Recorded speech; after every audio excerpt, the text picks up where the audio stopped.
พี่น้องสบายดีสวัสดีนะจ้ายินดีต้อนรับเข้าสู่ส่องน้องตายสาวดาวเนาะพี่น้องมื้อนี้น้องตายสิพามาส้มบรรยากาศเนาะโอ้ตอนนี้ก็มาพักอยู่เพื่อนน่ะสาวก็เบาเอิกเลยเพราะว่ารถตายเนาะพี่น้องยังถารถอีก3 วันพุ่นเขายังซ่อมอยู่รถจักรนอกขี่รถบ่ได้เปลี่ยนน้ำมันเครื่องมันรถจักรนอกเดี๋ยวจะเป็นบรรยากาศเนาะบรรยากาศดีพี่น้องอันนี้ก็คืออยู่หลังบ้านนะเนาะเดี๋ยวสิพาไปหาศพบรรยากาศมาเบิ่งเบียร์กาแฟพี่น้องเบียร์กาแฟนี่เบียร์กาแฟโอ้แต่ว่าเบียร์มันคือบ่อยากงามปานใดเนาะนี่เนาะเบียร์กาแฟคือบ่อยากงามปานใดเบิ่งสิไปเบิ่งวันนะโอ้หลังบ้านก็จะเป็นสวนกาแฟเนาะพี่น้องปากช่องแดนหนาวนี่เนาะเบียร์มัน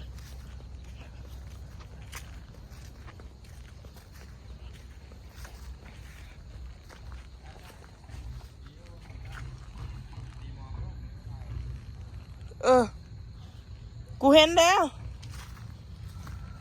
นี่เนาะแม่นบ่นี่คงจะแซงวะ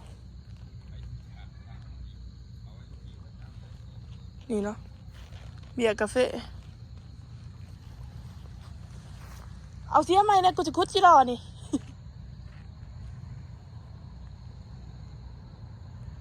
เบียร์กาแฟเนาะพี่น้องตอนเขาจะสิปลูกเขาจะก็จะกะแบบกะเบียร์อันแบบนี้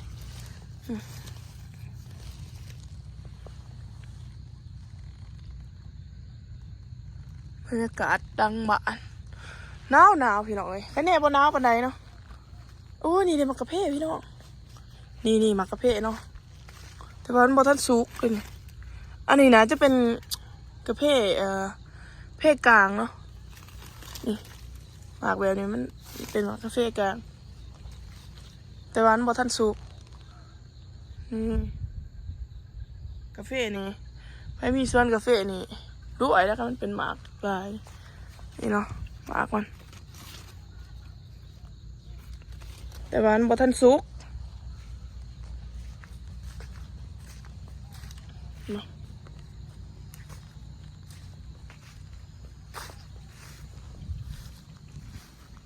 โอ้นี่แม่นบ่ค่อยจิดอกโอ้แต่อันนี้ก็จิดอกคือสิได้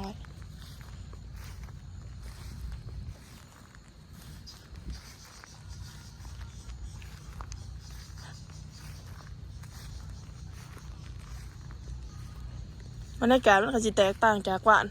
น้องตายเลยเด้อว่าอันนี้มันเป็นแดนหนาวเลยดินแดงนี่พี่น้องหมากกาแฟโอ้หมากกาแฟโลกอะดินี่เนาะหมากมันโลกขนาดหมากกาแฟว่าท่านซุป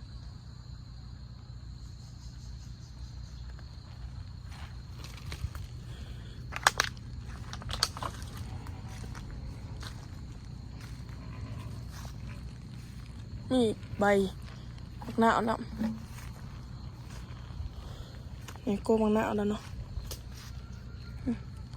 ส่วนมักพริกต้องไปเอาอยู่ให้ไม่ได้มักพริกนี่โอ้พริกเอียงสมหน่วยใหญ่พริกอันนี้คือพริกมักพริก กินกับกินกับสมปลานี่สุดยอดเลยนี่เนาะนี่พี่น้องน้ำหมอก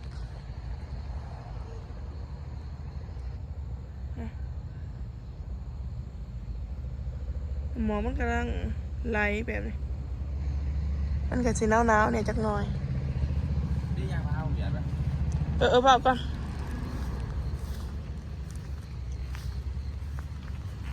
เห็นมักกาแฟเนาะ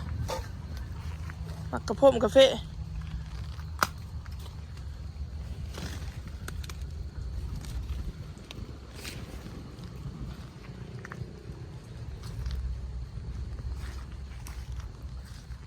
นี่ว่าก็มาสูบบรรยากาศไกลเติบเลยเด้อเพื่อนเราเรียนนี่เนาะว่าพี่น้องสบายดีว่าสบายดีพี่น้องมาชมบรรยากาศตอนเช้าน้ำกันวันนี้ อยู่เมืองปากซองพี่น้องนี่เนาะภูเขาอ้อมรอบ อันนี้เป็นภูเขาเนาะ บ้านนี้พ่อนักท่องเที่ยวไทยกำลังตายว่ะอยู่ปั๊มน้ำมันปตท.นี่เนาะ ไปใช้ตรงนี้เป็นคนกระบะนี่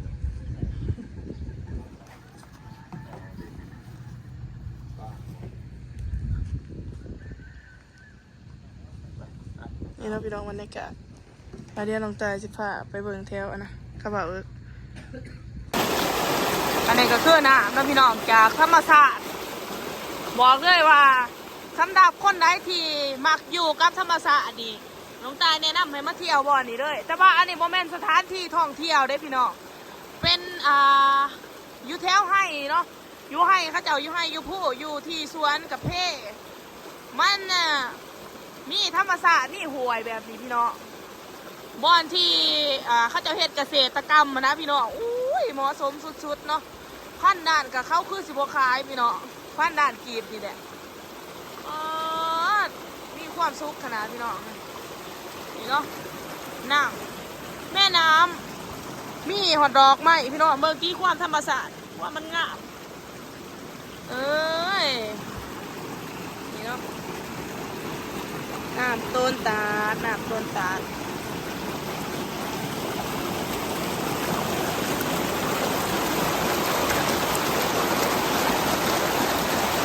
น้องต้าก็อยู่ตะทงไทยทั้งหน้าไทยให้พี่น้องเบิ่งอาจสิเบื่อมื้อนี้สิพามาเบิ่งธรรมศาสตร์พี่น้องเอ้ยก่อนอื่นมืดก็ขอกราบสบายดีสวัสดีจ้ายินดีต้อนรับเข้าสู่ช่องน้องตายสาวลาวเด้อตอนนี้น้องตายอยู่ที่ธรรมศาสตร์แล้วพี่น้องน้ำตกก็คืออยู่กลางพูนั่นเองพี่น้องนี่เหมาะสมสุดๆผู้ใดอยากมาแคมปิ้งอยู่บ่อนนี่ก็คือไร่เนาะพี่น้องนี่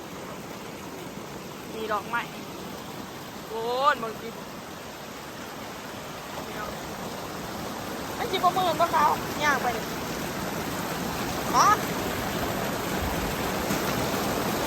เดี๋ยวบ้างเด้อ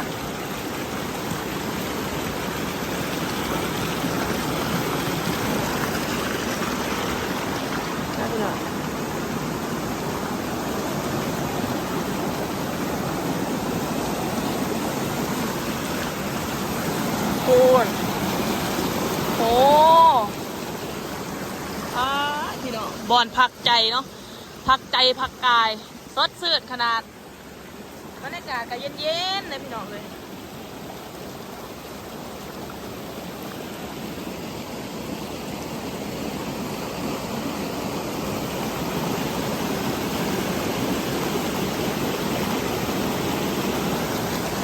บรรยากาศเนาะ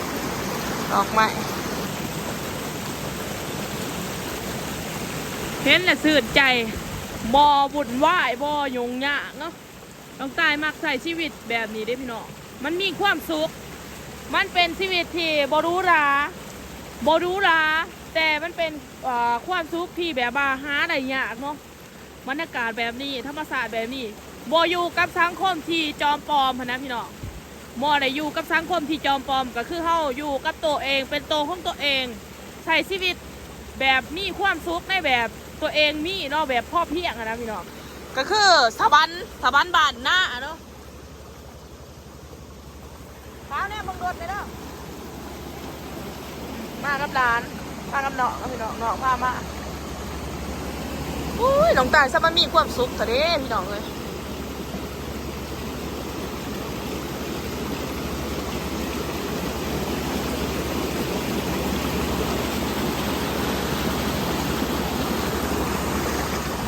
มันได้ไป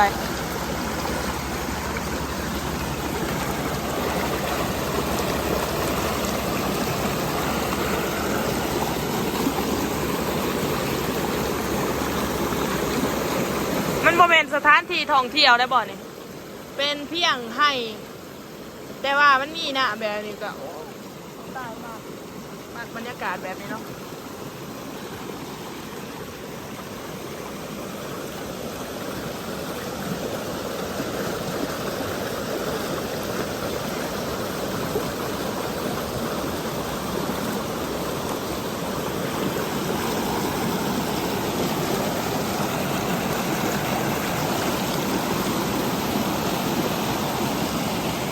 ช่องเบือกเลยหนังตรง